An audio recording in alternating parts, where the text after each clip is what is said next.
But let's transition to that, and we'll take a look at what everybody really wants to see that's in the chat here tonight, because both hexes I don't know what kind of sell order must have just happened, but we are looking at just over about maybe 1.2 cents total hex right now after whatever just happened.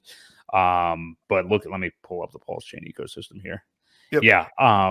So yeah, everything just took a bit of a dive in the last 5 minutes. I mean, obviously we were already down today, but Pulse under 50% below the SAC rate. It's at about 4046 right now.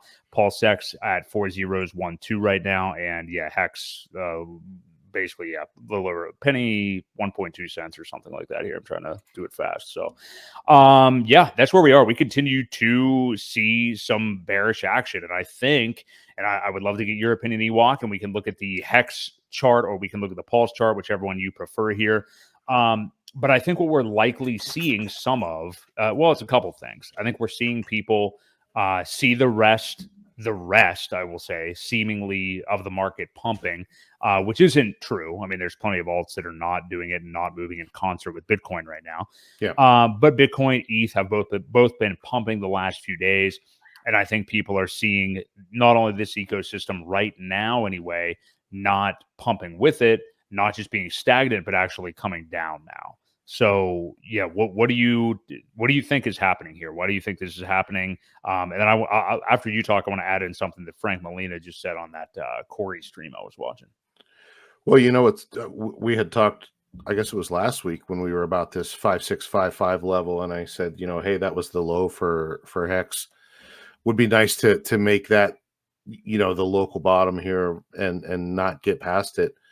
And then liquid loans launched, which we'll talk about here in a little bit. But I think there could be a few whale games that are happening right now.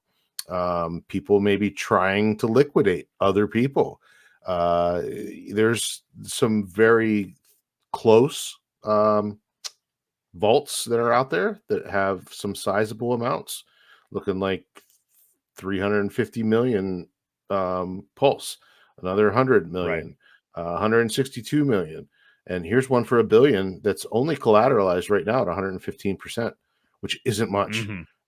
There's a lot that are very, very close to getting liquidated. So, I just wonder if the whales could be playing some games, dropping the price, trying to get these liquidated and go in and then buy a lot of stuff back up for a lot cheaper. That's a possibility. The other possibility is people are just losing faith, which, again, we talked about that is, Richard did say 50 weeks to shake out the losers that don't believe. Are they getting shaken out? Is there a lot? Is all this FUD too much? Do they not want to wait? Who knows? I mean, there's a lot of reasons why this could be happening. Nobody really knows unless you're the one that's dumping the price and why. But here we are, right? It's perfect opportunity to pick up some of these nice little nice little discounts as far as I'm concerned. If you're in it for the long haul, great. If you're not, get out. It's something that people can't really separate themselves from emotionally on the day of, but we don't see many days like this. You know what I mean? I mean, this just happened while we were on stream, so I don't know if you want to blame me or Ewok or what here, but I mean, this dip has just kind of just now happened. So, and I wanted to highlight something. So Frank Molina, who's been awesome, just following him on Twitter and stuff like that, seeing him, he's only really streamed, I think, so far with Crypto Coffee and now Corey Costa, as far as I've seen. But if you don't know him, guys, I don't know what his Twitter handle is, but he's a kind of a legacy finance guy that has been in markets for years and really likes real DeFi and the PulseChain ecosystem and is most excited about it. But he made a point earlier about the sacrifices for Pulse X were both very, very large numbers. We're talking $1 billion here. So, I mean, sometimes I think we have to realize, even though we may be small fish in the grand scheme of things here, is that there are plenty of people that were in profit, wanted to sell, wanted to get out. And, that's going to be there for a little bit. You just have to let them get shaken out. You just and not even necessarily shaken out. I mean, like if there are people that are whales that have more than we do or something, you just have to let them do what they're going to do. And eventually there's going to be a time that it doesn't go down anymore, and it recovers, and it recovers sharply because there's just not that sell pressure there anymore, Yep. by the people that have gotten out. So what do you make of that? Because I think sometimes people don't realize, like, I know that we're kind of our little corner of crypto here, even though, Sure. we have loud voices and stuff like that. But I think sometimes even within this ecosystem, people kind of forget that, like, the sacrifice was a good bit of money. And, there are people that are going to be selling for a little while as well during this journey. Yeah.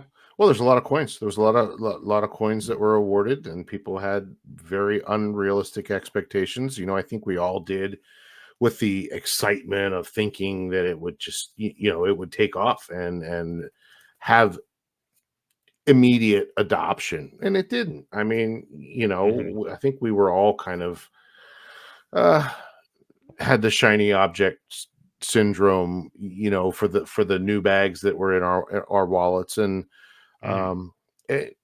just, yeah, I mean, I don't know, we've talked about it many times, but with the amount of money, yeah, that was raised, and for 2 years people waited. That was the thing that hurt the most, I think, is Right. they wanted it right away. Now, would the dip have happened as bad? Probably. Yeah. Because a lot of the people that sacrificed didn't have the long term belief in it. They just were investing. They Yeah. looked at it as an investor, not as a I believe in this ecosystem type person. So, it is what it is. We got to shake them out, and the market will be that much healthier for it.